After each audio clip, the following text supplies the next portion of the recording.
களனி, களு மற்றும் அத்தனகலு ஓயாவை அண்மித்துள்ள மக்களுக்கான அறிவிப்பு.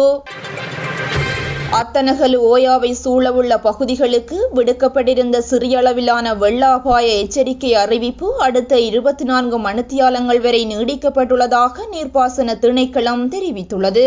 கடந்த 24 மணித்தியாலங்களில் பதிவான மழைவீழ்ச்சியை கருத்தில் கொள்ளும்போது அதிகளவான மழைவீழ்ச்சி களனிகங்கை ஆற்றுப்படுக்கையிலேயே பதிவாகியுள்ளதாகவும் அந்த திணைக்களம் குறிப்பிட்டுள்ளது. அத்துடன் களனிகங்கை, கழுகங்கை மற்றும் அத்தனகலு ஓயா ஆற்றுப்படுக்கையை சூழவுள்ள இடங்களில் 50 முதல் 100 மில்லிமீட்டர் வரையான பலத்த மழை பெய்யக்கூடும் எனவும் தெரிவிக்கப்பட்டுள்ளது.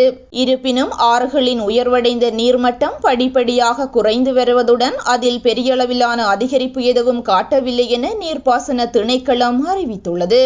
அதன்படி களனிகங்கையின் நாகலகம வீதி பகுதியின் நீர்மட்டமும் படிப்படியாக குறைந்து வருவதாகவும் அதில் மேலும் அதிகரிப்பு எதுவும் இல்லை எனவும் அத்திணைக்களம் மேலும் குறிப்பிட்டுள்ளது.